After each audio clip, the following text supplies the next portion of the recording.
Oi pessoal, eu sou o professor Vidal, estamos iniciando mais um vídeo aqui no nosso canal. Contamos aqui com a presença de Ania. No último vídeo nós falamos aqui sobre alguns conceitos importantes para que todos que estão assistindo esse vídeo, eles entendam o que é Constituição, tá certo? Então alguns conceitos que nós falamos foram sobre Estado, que Estado é o povo politicamente organizado e que para ter um Estado o que é que precisa? Para ter um Estado precisa ter uma comunidade humana, tem que termos todos nós, tem que ter a população, as pessoas, tem que ter também um território, tá certo? E esse Estado, ele vai dar as diretrizes sobre segurança, sobre justiça e sobre bem-estar econômico e social. E tudo isso para beneficiar a população. Vimos também aquela questão dos três poderes importantíssimos: executivo, legislativo e judiciário. E agora nós vamos falar especificamente das constituições que o Brasil já teve. Então estamos iniciando mais uma conversa histórica. O Brasil teve, por incrível que pareça até agora, essa é a nossa 7ª Constituição de 1988. Só assim como exemplo, os Estados Unidos, é um país, a maior potência do mundo, ele teve apenas uma Constituição. Mas porque os Estados Unidos, quando eles se tornaram independentes, eles já passaram a ser uma república democrática. E o Brasil, assim, foi um processo, ele passou por muitas fases de ditadura, de imperialismo, foram muitas fases assim, por isso que temos tantas constituições. Exatamente. Por exemplo, a primeira Constituição do Brasil, que é a de 1824, ela foi da época que o Brasil se tornou independente, tá certo? Mas o Brasil vai se tornar independente e ele não vai ser logo uma república, ele vai ser um império. De todos os países aqui da América do Sul, o único que, após a sua independência, continuou como império foi o Brasil. Os outros todos já eram repúblicas, tá certo? E aí tivemos vários golpes de Estado na história do Brasil, por isso que nós já tivemos 7 constituições. Lembrando, pessoal, o seguinte, nesse caso das constituições que são feitas, nós temos que analisar o contexto histórico da época, o que acontecia naquela época, quais os valores daquela época, qual o momento histórico e cultural daquele período, tá certo? E outro detalhe importante é que a Constituição, ela é escrita por pessoas, algumas são outorgadas, ou seja, a primeira do Império de 1824 foi o próprio imperador que determinou umas pessoas para fazer essa Constituição, tá certo? E mesmo quando ela é feita pelos constituintes, pelos deputados, muitas vezes esse deputado vai colocar seus interesses, tá certo? Acima do interesse dos brasileiros. Tanto é que se a gente for fazer um apanhado, a maioria das constituições do Brasil foram feitas por fazendeiros, por comerciantes, por industriais, tá certo? Que visavam seus interesses. Isso aí é muito importante, esse entendimento. Então vamos lá. A nossa primeira Constituição, ela foi de 1824 e é a Constituição do Império, tá certo? Essa Constituição, ela foi outorgada. Nós temos assim, temos a Constituição outorgada, que é feita pelo quem detém o poder. No caso dessa, quem detinha o poder era Dom Pedro I. Então foi Dom Pedro I que vai outorgar, ele vai mandar fazer do jeito que ele quer. Já tem outros tipos de Constituição que é promulgada, eleita uma constituinte, onde deputados vão fazer a Constituição. E essa primeira, ela foi outorgada, tá certo? Como característica principal dessa aí, uma das principais, nós temos o seguinte, que o Brasil, ao contrário aqui dos outros países da América Espanhola, ele não fragmentou-se. Ele ficou como uma única nação. Já os países da América Espanhola fragmentou-se em vários países, como Argentina, Uruguai, Paraguai, etc. Então, essa é a primeira característica importante, ou seja, o Brasil manteve sua unidade territorial. Tranquilo? Além disso, foi estabelecida uma monarquia hereditária, já sabemos, hereditária que passa de pai para filho, tá certo? Foi criado aqueles 3 poderes, executivo, legislativo e judiciário. Mas, por exemplo, no Poder Judiciário, quem nomeava os juízes era o próprio imperador, e no Poder Legislativo, quem nomeava os senadores, que eram vitalícios, era o próprio imperador também. E ele fazia isso por meio do poder que ele tinha, que era chamado poder moderador, que ele podia intervir nesses outros poderes, poderia sancionar e vetar as leis. Assim, basicamente os outros poderes, eles estavam ali, mas era mais uma figura, assim, porque quem realmente tinha poder sobre o Estado era o imperador, que tinha o poder moderador. Então, exatamente, só para ficar bem claro que é importante o pessoal entender, tem aquele Montesquieu, né, que ele colocou os 3 poderes, legislativo, executivo e judiciário, mas nessa Constituição de 1824, a primeira do Brasil, existia esse poder moderador, não pode esquecer, tá certo? Hoje em dia, esse poder, ele não existe mais, certo? Esse poder moderador não existe mais na Constituição. Por essa Constituição também, é o seguinte, o direito ao voto era o chamado de voto censitário. Censitário está relacionado à renda. Então, para você ser eleitor, você tinha que ter uma certa renda anual. Para você ser eleito, você tinha que ter uma renda também maior do que para ser eleitor, tá certo?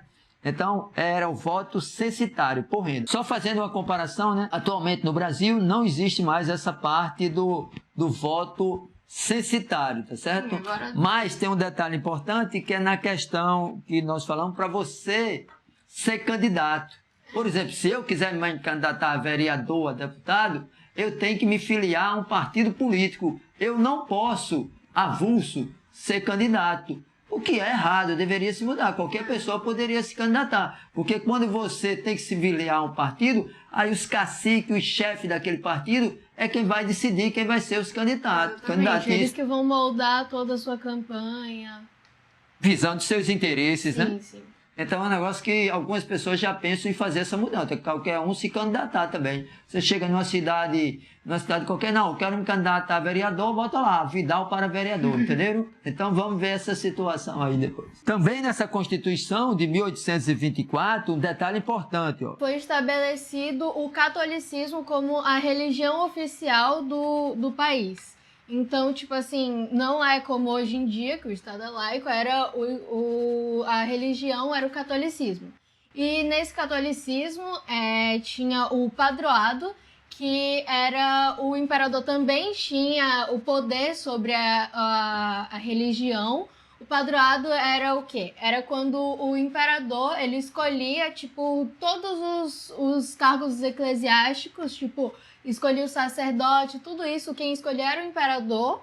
E também tinha o beneplácito, que era o imperador, ele podia aceitar ou negar as leis vindas, todas as leis vindas da religião, ele podia aceitar ou negar. Então, a religião estava ali, tinha bastante influência sobre o país, mas não tinha esse poder como o imperador tinha também nesse caso. Pronto, detalhe importante. Então, não esqueçam dessas 2 palavras, padroado e beneplácito, ok? Essa Constituição, depois do Império, ela vai terminar essa Constituição, né? E nós vamos ter a Constituição, a próxima Constituição, que vai ser a segunda, é a de 1891, que vai ser a primeira Constituição da República. Então, acabou o Império, né? Em 1889, acabou a monarquia no Brasil, iniciou-se a República e 2 anos depois, em 1891, vai ser feita a primeira Constituição da República e a segunda do Brasil, que vai instituir um regime republicano, não vai ser mais monarquia, vai ser república, e presidencialista. A partir desse período, nós vamos ter um presidente no Brasil, até hoje em dia, nas outras constituições, tá certo? Algumas características dessa Constituição, por exemplo, aquele poder moderador, que era do privativo do imperador, ele vai ser extinto, tá certo? Outro detalhe, aí foi instituído também o voto universal, temos o Senado, ele pôs fim, passou a não ser mais vitalício. O que mais? Outro detalhe, acabou a monarquia. E um detalhe importante, que muitas vezes quando as pessoas vão olhar no livro, aí vê assim, província do Rio Grande do Norte, província da Paraíba. É a partir dessa Constituição da República que vai acabar esse termo província e vai surgir o nome Estado. Então, por exemplo, Estado do Rio Grande do Norte, sim, ele começa a partir de 1891. Antes ele era província. Tranquilo? Muito importante esse entendimento. Outra característica importante é que tinha o Estado laico. Como eu falei antes, era católica a religião oficial, e a partir desta Constituição começou o Estado laico, onde o Estado se dividia da Igreja, eles tinham uma separação, então não interferia mais tanto no outro, assim. Inclusive, só um detalhe, antes no Império, quando a religião oficial era católica, o Império dava dinheiro, verba, recursos para a Igreja. E a partir desse momento da separação... Eles não recebiam mais esses recursos. Não vai receber mais. Um não interferia nada no outro. Exatamente. E outro detalhe importante, pessoal, é que o voto era aberto. Isso aqui é muito importante, né? Vai começar a ter essas eleições para presidente, para senado, para deputado, etc. E o voto é aberto nesse período. Como era esse voto aberto? Voto aberto é o seguinte, você chegava lá para votar, não era todo mundo que votava, mas aquelas pessoas que chegassem lá para votar, quem estava lá próximo sabia em quem aquela pessoa estava votando. Então o voto era aberto. Isso vai gerar uma situação bem complicada para o Brasil, que é o chamado voto de cabresto, ou seja, os coronéis, os mandões, as pessoas que mandavam naquela época, elas sabiam em quem você estava votando e chegava a ameaçar as pessoas para ter o controle de seu voto, tá certo? Aí se passarmos hoje no Brasil tem compra de votos ainda? Ainda tem, é um pouco mais difícil de acontecer, mas ainda tem. Alguns prometem cargos públicos e alguns ainda têm ameaças, né? Mas ainda continua tendo. Exatamente, como a Ania falou, né? Esses cargos também é comprar. Quando você diz que vai dar um cargo, também é comprar. Quando diz que vai dar um emprego, também é comprar. E mesmo aqui, por exemplo, que em Natal nós estamos, em alguns bairros, em vários bairros aqui, a gente vê troca de óculos por voto, troca de objetos por voto. Botijão de gás. Botijão de gás. Não só aqui, como em todo o Brasil. Isso, o correto é ser evitado, né? Mas é bem complicado essa situação, né? Mas ainda existe, e existe também em algumas regiões a parte de intimidar os eleitores. O voto de cabresto acabou, né, pela Constituição, mas ainda continuamos com essa situação de em alguns locais ter essas ameaças. Aí beleza, ó, teve essa segunda Constituição e a nossa terceira Constituição é de 1934. Já do período de Getúlio Vargas. Getúlio Vargas é um dos caras mais importantes na história do Brasil. Ele governou o Brasil durante 19 anos. Só quem governou o Brasil mais do que Getúlio Vargas foi Dom Pedro II, que governou 49 anos. Em 1930, Getúlio Vargas ele vai assumir o governo através de um golpe de Estado. E Getúlio Vargas ele era meio centralizador, autoritário, tá certo? E no início ele não aceitou a Constituição de 1891, fez um decreto e através desse decreto ele governava o país. Esse decreto, o que é que ele fez? Ele vai tirar o poder dos governadores, ele vai tirar o poder das assembleias dos estados e ele vai governar tipo autoritariamente, tá certo? Mas o que é que vai acontecer? Em 1932, em São Paulo vai ter a Revolução Constitucionalista. E nessa Constituição os paulistas vão entrar em guerra para que fosse feita uma Constituição que Getúlio Vargas não queria fazer. É depois dessa Revolução de 1932 que Getúlio Vargas vai fazer a Constituição. Pessoal, essa Constituição de 34, uma das coisas importantes foi instituir o voto secreto. Como ele é hoje em dia. Como ele é hoje, né? Porque antes, naquele período da chamada República Velha, o voto é aberto. Aí não, vai começar a ter aquelas urnas, hoje é urnas eletrônicas, mas naquela época as urnas, você vai lá, coloca seu voto e o voto não pode ser mais observado pelas pessoas para controlar seu voto. Então você vai ter o voto secreto. Ainda tem alguma expressãozinha, mas o voto é secreto a partir dessa Constituição. Bom, a partir dessa Constituição também, na verdade, em 1932 foi conquistado e em 1934 foi incorporado na Constituição o voto feminino, que antes não era bem proibido, mas não tinha lá que poderia votar. Mas em 1934 começou a ser incorporado isso, mas era um voto ainda facultativo, que você não precisava necessariamente estar votando. E uma curiosidade sobre isso é que, como eu disse, não era proibido antes as mulheres votarem. É tanto que em 1928, Celina Guimarães, ela votou, ela era uma professora, ela votou, foi a primeira mulher a votar na cidade de Mossoró e ela conseguiu votar. Exatamente, né? Porque às vezes a lei, né? Às vezes até hoje em dia a Constituição, se você pegar essa Constituição, o Supremo Tribunal Federal, que julga a Constituição, uns têm um posicionamento e outros têm outro posicionamento, né? Nessa Constituição, ela dizia o seguinte, a Constituição de 1891, dizia quem votava. Era homens maiores de 18 anos, com a renda, tal renda. Mas não dizia que a mulher... Não proibia o resto das pessoas. Exatamente. Aí o governador, na época, era Juvenal Lamartine, aqui do Rio Grande do Norte, autorizou essa senhora aí, professora, a votar. Então foi em Mossoró, Rio Grande do Norte, que pela primeira vez uma mulher votou aqui no Brasil. Quem tiver mais interesse, tem filmes aí famosos, tipo As Sufragistas. Acho que é da Inglaterra, né? Eu acho que é. Acho que é da Inglaterra, tá certo? Que fala sobre essa questão do voto feminino, que é muito importante. É porque muitas vezes o cidadão, as pessoas não sabem, não dá valor ao seu voto.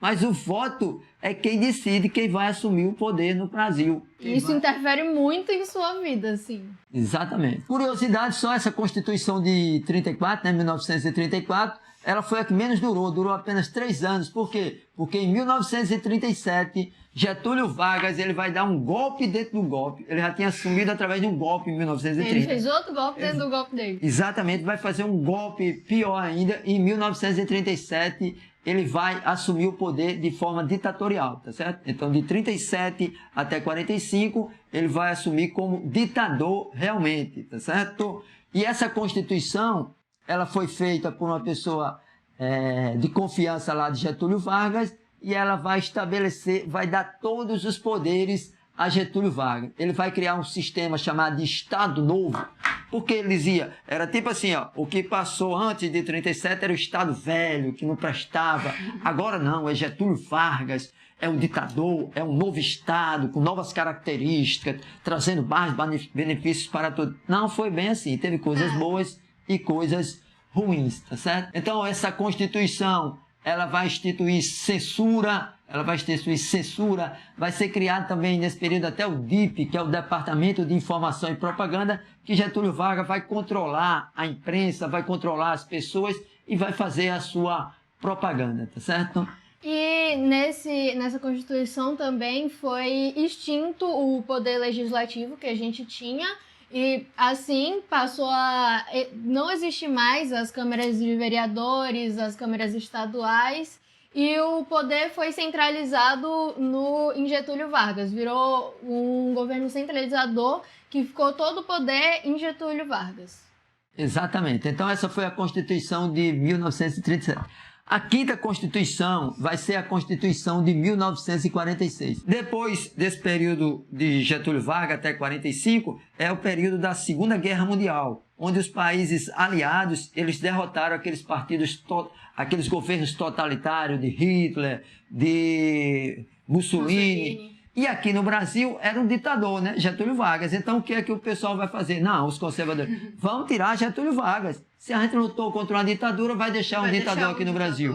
Então eles vão tirar, vão fazer essa Constituição de 46, que essa Constituição basicamente ela vai acabar com essas ideias que tinha a Constituição de 37, que centralizava o poder em Getúlio Vargas. Então vamos dizer que ela volta grande parte do que acontecia na Constituição de 1891. As características, fim da censura, estabeleceu o direito à greve, deu mais liberdade ao cidadão. Então essa Constituição ela foi bem legal para a população. Tá certo? E ela vai durar até 1967, quando nós vamos chegar à nossa 6ª Constituição. Pessoal, essa Constituição de 1967 é uma discussão muito problemática. Muito polêmica, porque existem várias visões, tá certo? Tem a visão dos militares, tem a visão dos conservadores, ter a visão do pessoal mais liberal. É uma situação bem complicada, mas o é importante cada um saber, o entendimento que tem várias visões, vários pensamentos. Agora, temos que saber o contexto histórico daquela época, é o período da Guerra Fria. Então, nesse período da Guerra Fria, havia o debate, o embate entre o comunismo e o capitalismo, tá certo? É nesse contexto que os militares vão tomar o poder e vão fazer a Constituição de 1967, dando amplos poderes a quem estava no governo, que eram os militares, tá certo? Então, essa Constituição é uma Constituição que caracterizou bastante pela essa ideia de dar poder aos militares. E a partir dessa Constituição foi instituído o bipartidarismo, que era o quê? Não tinha vários partidos, como temos hoje em dia, tinha só dois. O Arena, que era o partido Aliança Renovadora Nacional, que era o partido do governo, e tinha o MDB, que era o Movimento Democrático Brasileiro, que era o partido da oposição. Mas esse MDB, ele não tinha tanta liberdade assim. Ele era um partido de oposição, mas ele não tinha tanta liberdade. No cenário da comunicação, ele não podia se opor tanto assim ao partido do governo. Ele não podia criticar ele. Então, tipo assim, ele não tinha tanta essa liberdade. Exatamente. O MDB, né, ele só vai começar a fazer uma oposição mais forte ali já no final do regime militar, né? Alguns autores chamam de regime militar, outros de ditadura militar, para ficar bem claro para o pessoal. Então depende do posicionamento de cada um, tá certo? Então, só lembrando, só tinha esses dois partidos. Hoje são mais de 30. Nossa. Parece que tem uma reformazinha que vai diminuir um pouco aí, né? Não podemos ter tantos partidos como temos no Brasil, certo? E aí, depois dessa Constituição, vai acabar o regime militar, ditadura militar, e vai ser feita essa Constituição, ó, que é a de 1988. É o que utilizamos hoje em dia. Que é chamada de Constituição Cidadã. Então, essa Constituição vai ter várias características, a gente vai falar mais sobre ela na próxima aula sobre esse assunto, que a gente vai tratar mais dos direitos. Mas, de modo geral, por exemplo, ela estabeleceu uma jornada semanal de trabalho de 44 horas, tá certo? Antes era de 48. Estabeleceu licença maternidade de 120 dias e licença paternidade de 5 dias. Estabeleceu seguro-desemprego. Tudo isso foi estabelecido por essa Constituição. Estabeleceu também direito de voto dos analfabetos. Adiantar só esse detalhe. Por exemplo, quem pode votar hoje em dia? A partir dos 16 até os 17 anos, o voto é facultativo. Qualquer pessoa que tenha 16 ou 17 anos pode votar. Só tirar seu título e votar. A partir dos 18 anos até os 70 anos, o voto é obrigatório. Se você não votar, você vai pagar uma multa. E além disso, por exemplo, se você passar num concurso público, você não pode assumir se você não tiver em dia com a Justiça Eleitoral. Se você passar numa universidade federal, você não pode cursar o seu curso lá que você passou se você não tiver em dia com a Justiça Eleitoral. Tá certo? Então, dos 18 aos 70, obrigatório. A partir dos 70 é facultativo.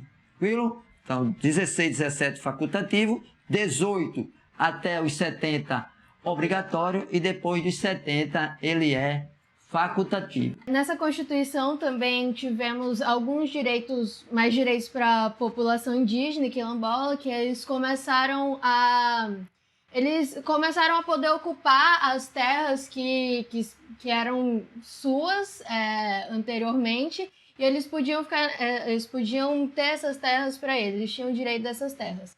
Mas ainda é meio complicado isso, porque muitas vezes algumas pessoas ainda invadem essas terras dos indígenas. É bem complicado assim essa questão, mas pela Constituição eles têm direito a essas terras. E o mesmo dos indígenas serve para os quilombolas, que eles também tinham direito às terras que eram anteriormente ocupadas, anteriormente eram quilombos. Eles também têm esse direito a essas terras. Exatamente. Então, pessoal, isso aqui, ó, nós falamos um pouco, é importantíssimo ter essa ideia de como foram essas constituições. Nós tivemos 7 constituições, tá certo? Falamos um pouco sobre cada uma. Na próxima aula, no próximo vídeo aqui, nós vamos tratar especificamente dos direitos, que é muito importante para todos saber quais são os seus direitos. Tem os deveres também, Sim. mas os direitos, para que cada um possa saber se aquilo que é seu direito está sendo dado pelos governantes. Até mesmo para você conseguir ser um cidadão melhor, assim, você conseguir exercer isso de fato, ser um cidadão, assim, entender tudo que você pode ou não fazer. Exatamente, exatamente. Não adianta a pessoa dizer, não, eu sei o que eu tenho que fazer. Você tem que saber se está aqui seguindo essa Constituição. E muitas vezes, pessoal, eu mesmo, por mais de uma vez, eu já busquei a justiça, porque eu tinha direitos que estavam previstos na Constituição, que em determinada situação aquele direito não estava sendo dado para mim, entendeu? Que muitos não sabem que podem fazer isso, muitos não entendem tanto, então é bom sempre procurar. Então, pessoal, o próximo vídeo que nós vamos fazer desses 3 vai ser o mais importante. Por quê? Porque ele vai tratar dos direitos que todos os cidadãos têm que saber. Porque é importante o conhecimento, porque quem não tem conhecimento, as outras pessoas vão pisar naqueles que não têm conhecimento e vão impor coisas e ideias que nem sempre está escrito na Constituição. Tá certo, pessoal? Então, foi um prazer. Estaremos juntos com a Ania na próxima aula. Pessoal que segue aí o canal, quem estiver assistindo essa coisa, dá o cliquezinho lá. Ania, deixa o like, se inscreve no canal. Vocês podem comentar o que vocês estão achando do vídeo, dar um feedback assim pra gente saber se a gente pode melhorar em alguma coisa. Também ativar o sininho para saber quando tem os vídeos novos. Exatamente. E outros assuntos importantes que o pessoal quiser, aí eu digo o tipo de assunto que a gente faz uma pesquisa para trazer para vocês. Porque, na realidade, às vezes é difícil fazer uma pesquisa sobre determinado assunto. Então, tem que reunir vários dados para fazer a pesquisa. Joia? Então, valeu, pessoal. Até a próxima.